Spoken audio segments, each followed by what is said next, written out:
नमस्कार मेरे प्यारे साथियों, स्वागत है आपका हमारे चैनल विक्रम टून्स पर, जहां हर स्टोरी आपको रोंगटे खड़े कर देती है। मैं हूं विक्रम और आज मैं लेकर आया हूं एक ऐसी डरावनी दास्तान जो आपके दिल की धड़कनें रोक देगी। ये कहानी है एक साधारण परिवार की जो एक पुरानी हवेली में छुट्टियां मनाने गई थी।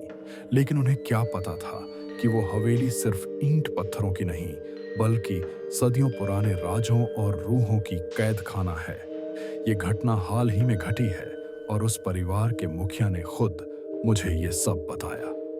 अगर आप पहली बार यहाँ हैं तो लाइक और सब्सक्राइब करना ना भूलें, क्योंकि इस स्टोरी के अंत में एक ऐसा ट्विस्ट है जो आपको सोचने पर मजबूर कर देगा। चलिए शुरू करते हैं। ये कहानी है राहुल की, एक 35 साल के सॉफ्टवेयर इंजीनियर की, जो अपनी पत्नी नेहा, 2 बच्चों, 10 साल की बेटी अनन्या और 7 साल के बेटे आरव और अपनी मां के साथ हर साल की तरह फैमिली वेकेशन पर निकला था। इस बार उन्होंने चुना था राजस्थान का एक छोटा सा कस्बा, जयपुर के पास वाली पुरानी हवेली रानी का महल। ये हवेली एयरबीएनबी पर लिस्टेड थी, सुपर सस्ती, सिर्फ 1500 रुपये प्रतिदिन, और फोटोज में तो जैसे स्वर्ग लग रही थी। पुरानी राजसी दीवारें, बड़ा सा बगीचा और वो पुराने झूले जहां शाम को चाय पीते हुए सूरज डूबना देख सकते थे। राहुल को लगा ये परफेक्ट है। ऑफिस की थकान उतरेगी, बच्चे खुश हो जाएंगे और बजट में भी फिट। वे शाम को पहुंचे। हवेली का गेट खोलते ही एक ठंडी हवा का झोंका आया, जैसे कोई फुसफुसा रहा हो। मालकिन, एक 70 साल की झुर्रियां वाली औरत जिसका नाम था कमलाबाई, ने उन्हें वेलकम किया। आइए बाबूजी, ये हवेली सदियों पुरानी है। रानी साहिबा यहाँ रहती थी, लेकिन अब ये आपकी है। बस रात को दरवाजे अच्छे से बंद रखना। कमलाबाई की आंखें कुछ अजीब सी लगी राहुल को, जैसे गहरी काली गड्ढों में खोई हुई। लेकिन वो हंसकर बोला, अरे बाई जी, कोई बात नहीं, हम तो यहाँ मस्ती करने आए हैं। सबने कमरे ले लिए। हवेली 3 मंजिला थी, नीचे लिविंग, ऊपर बेडरूम्स। राहुल नेहा का कमरा सबसे ऊपर था, जहां से पूरा कस्बा दिखता। बच्चे उत्साहित थे। मां ने पुरानी तस्वीरों वाली दीवारों को देखा और बोली, वाह, कितनी खूबसूरत रानी थी। रात का खाना कमलाबाई ने बनवाया, सस्ता लेकिन स्वादिष्ट, राजस्थानी दाल बाटी और मीठे में गुड़ की रोटी। खाते हुए अनन्या बोली, पापा, ये हवेली में कोई भूत तो नहीं? राहुल हंस पड़ा, अरे बेटा, भूत तो फिल्मों में होते हैं, यहां तो सिर्फ हम हैं। रात के 11 बज गए। सब सोने चले गए, लेकिन आधी रात को नेहा की नींद खुली। उसे लगा जैसे कोई पैरों की आहट आ रही है, धीरे धीरे फर्श पर घिसटती हुई। वो उठी, लाइट ऑन की, कुछ नहीं। लेकिन फिर वो आहट कमरे के बाहर कॉरिडोर से आ रही थी।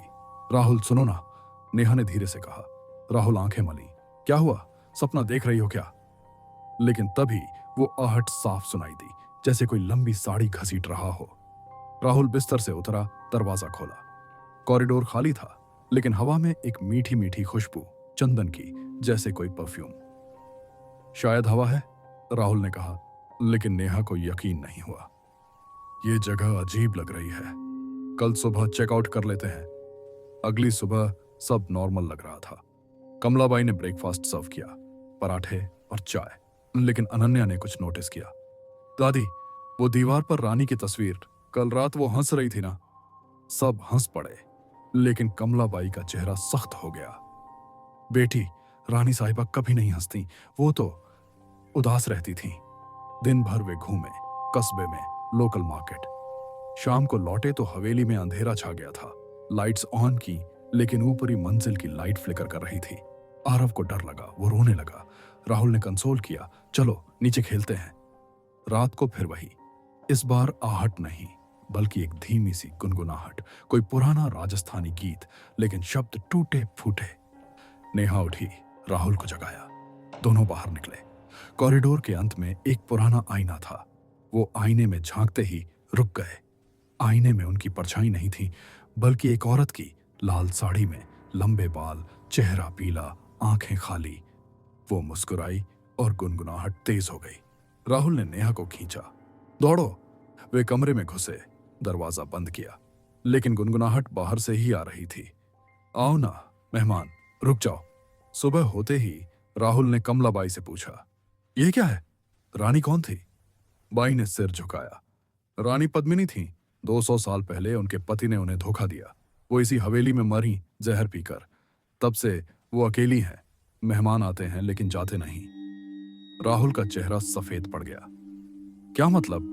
बाई बोली, वो रानी को साथ चाहिए, परिवार पूरा। तभी अनन्या दौड़कर आई। पापा, आरव कहाँ है? सबने ढूंढा, नीचे बगीचे में, लेकिन आरव गायब। सिर्फ उसका जूता कॉरिडोर में पड़ा था और फर्श पर घसीटने के निशान ऊपरी मंजिल की ओर। राहुल चिल्लाया, आरव! वो दौड़े। ऊपर पहुंचे तो कमरा खुला था। रानी का पुराना चैम्बर। अंदर आरव सो रहा था, लेकिन उसके बगल में वो साया, लाल साड़ी वाली। रानी ने मुड़कर देखा। ये मेरा बेटा है, अब तुम्हारा परिवार मेरा हो गया। राहुल ने झपट्टा मारा, आरव को गोद में लिया, लेकिन तभी नेहा चीखी, राहुल पीछे! आईने में अब पूरा परिवार दिख रहा था, लेकिन सबकी आंखें खाली, जैसे रानी की। कमलाबाई नीचे से हंस रही थी। रह जाओ ना, हमेशा के लिए। राहुल ने बच्चों को उठाया, नीचे भागे। गेट पर कमलाबाई खड़ी थी। जाओगे कैसे? रानी ने चुना है तुम्हें। राहुल ने धक्का दिया। गाड़ी स्टार्ट की, लेकिन इंजन नहीं चला। तभी मां बोली, बेटा देखो, अनन्या। अनन्या का चेहरा बदल गया था, पीला, आंखें काली। मां, मुझे रानी मां कहो। दिल टूट गया राहुल का। वो चिल्लाए, भगवान! आखिरकार इंजन चला, वे भागे, लेकिन रास्ते में आईने में झांकते ही अनन्या गायब। घर पहुंचे तो सिर्फ राहुल, नेहा और मां। आरव और अनन्या कहीं नहीं। आज राहुल अकेला रहता है। कहता है वो हवेली बुलाती है अभी भी, रातों में गुनगुनाहट सुनाई देती है। और कमलाबाई, वो अभी भी एयरबीएनबी पर लिस्टिंग चला रही है। परफेक्ट फैमिली वेकेशन, सस्ता, शांत, हमेशा के लिए। दोस्तों, ये थी विक्रम टून्स की आज की डरावनी स्टोरी। कैसी लगी कमेंट में बताओ, और अगर ऐसी और चाहिए तो लाइक करो, शेयर करो। अगली स्टोरी में मिलते हैं। रात को अकेले न सोना। नमस्कार।